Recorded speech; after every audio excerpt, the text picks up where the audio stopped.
Yang Mi may babala, no? Mga kalingap at kabagis, no? Kung hindi po titigil daw ang mga balahurang reaktor.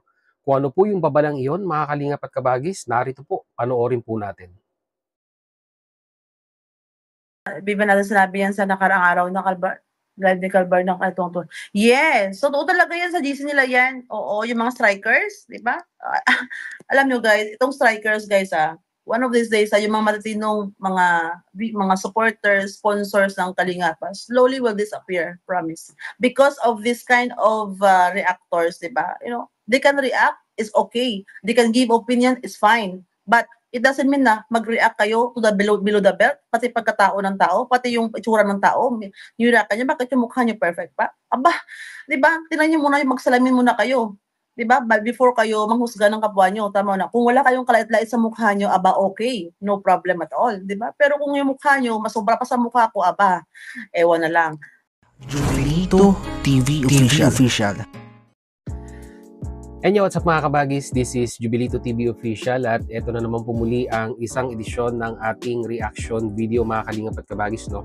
Pero bago po lahat, syempre po, shoutout po muna natin Kuya Val Santos Matubang, Ate Edna Vlogs at Kalingap Rab, no? Sa ating mga Kalingap netizens, Kalingap subscribers at Kalingap supporters. Mega love shoutout po sa inyong lahat. Sama na rin po natin ang mga kasamahan po nating reactor sa Team Bios, Team Karepa at Team Watchers. Mega love shoutout po sa inyong lahat. So ito na nga, no, kagaya ng napanood natin mga kalingap at kabagis, no, ito pong si Yang Mi ay may babala, no. Ito po'y sabihin na nating in general, no, na kung saan ay nabanggit niya nga daw po na kung yung mga balahurang reactor po mga kalingap at kabagis ay patuloy, no, na sisiraan, patuloy na gagawan ng mga hindi magandang reaksyon, no, ay baka nga daw po dumating ang araw na yung mga sponsor na katulad daw po ni Miss Yang Mi ay baka umalis na nga daw po, no, sa community ng Kalingap. So, alam naman po natin yung mga pinagdadaanan ngayon na circumstances, events, no, mga reaction video patungkol kay Yang Mi, no. Nung una tahimik lang siya. Pero dahil nga po, syempre, yung mga ibang kasamahan po nating reactor ay pinipintasan na rin po yung kanyang pagkatao, yung kanyang physical na kaanyuan ay nagsalita na rin po siya at meron po tayong reaction video dyan patungkol sa mga sinabi niya, mga kalingap at kabagis, no? Dahil syempre tao lang naman po si Yang Mi, no? Nakakaramdam din po yan ng sakit kung siya po ay inaalipusta, no? At sinisiraan dito po sa social media. Kagaya nga na sinabi ko mga kalingap at kabagis, tayo po ang mga reactor ay mag-focus lamang sa issue. Huwag po nating pintasan, no, yung mga nire-reactionan natin.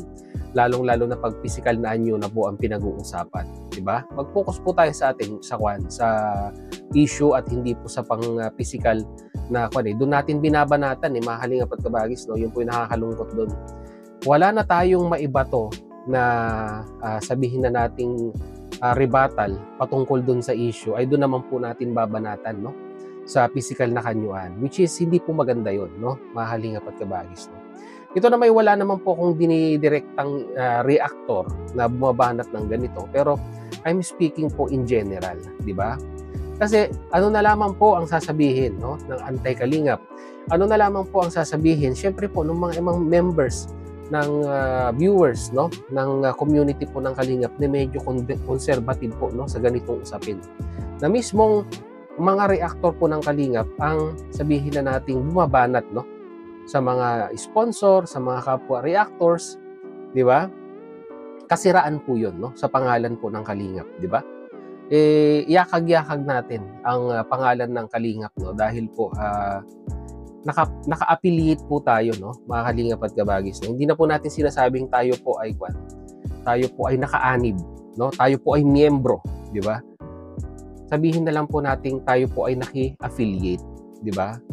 At kagaya na sinabi ko, kasiraan sa pangalan ng Kalingap, di ba?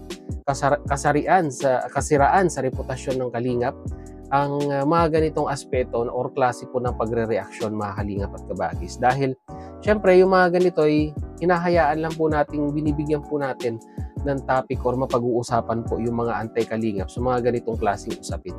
Lalong-lalo na pag binabanatan na po natin yung physical na aspeto po ng subject natin. Patungkol naman po dun sa sinabi ni Miss Yang Mi na baka nga daw po magsialisan yung mga sponsor ay ito naman po ang masasabi natin, no?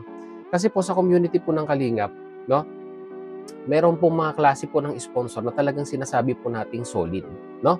Through thick and thin, ika nga, mga Kalingap at Kabagis, ay nandyan yung mga sponsor na yan. At hindi po sila nakaka-focus, no, sa issue, no? Nakapokus po sila sa programa po ng Kalingap. Katulad na lang po nila Ma'am Inday PB, no? Na kung saan ay talagang through thick and thin ay nakasuporta po sa programa ni Kuya Bal Santos Matubang. At yung mga iba pa pong sponsor, katulad po ng Team Coos, no? Na kung saan ay talagang hindi rin po sila tumitingin sa issue, no? Nakapokus din po sila, mga Kalingap at Kabagis, doon sa programa ng Kalingap, no? So, dako naman po tayo doon, mga Kalingap at Kabagis, sa mga sponsor po na kung saan ay nakapokus naman po sila, no? Doon sa mga lab team, di ba? Mga Kalingap at Kabagis, no? Ito yung mga later part ng mga sponsor na kung saan ay mas pinili po nilang suportahan yung programa po ni Kalingap Rab na lab team, na kung saan ay nakakakuan din po, no? Natutulungan din naman po yung mga beneficiaries, which is maganda rin po, mga Kalingap at Kabagis, no? Pero yung kagaya na sinabi ko kanina, yung pagkakaiba po ng dalawang sponsor na yon. Syempre po, di ba, nakapokus po sila sa lab team. Yung pong tipo bang ikay makakabalita o makakasagap ng impormasyon sa social media na sinisiraan yung sinusuportahan mong lab team, ay syempre po magtatampo ka at magagalit ka, no? At kung parang sa tingin mo itagilid, ay yun po yung sinasabi ko, tagilid yung sabihin na nating beneficiaries pagdating sa mga negative reaction, ay there will come a chance, no, na talagang they will not stick to the program ng Kalingap. Ayun po yung sabihin na nating pag nagkaroon po ng issue, di ba? Tapos sa tingin po nila hindi po sila nasuportahan, no, ng community po ng Kalingap, to be specific, no, sa founder, kay Kuya Bal, kay Kalingap Rab, ay yun po yung sila po yung mga umaalis, no? At ang nakakalungkot na parte dito, mga Kalingap at Kabagis, yung mga umaalis, ang tinatakbuhan po nila yung mga anti-Kalingap, no? Which is, di ba, sa akin po hindi po maganda, di ba?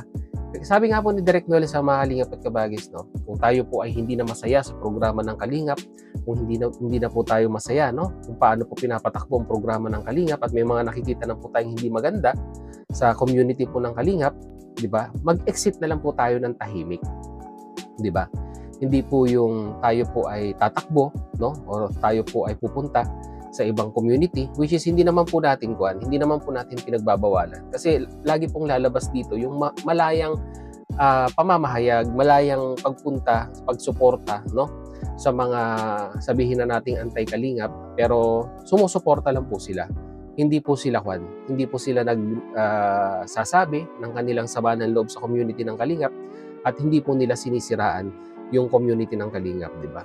Umalis pero tahimik, no? Kaso nga lang po yung mga iba umaalis pero patuloy pa rin po nag-iingay at kino-content po, no, ang community po ng Kalingap. Yun po yung nakakalungkot na parte doon. Kaya hanggang sa akin, may possibility po, no, yung sinabi po ni Yang Mi na may aalis. Pero sila po yung mga individual na, di ba, ayaw sa mga negatibo, ayaw sa toxic, di ba? Siguro gusto lang nila tumulong.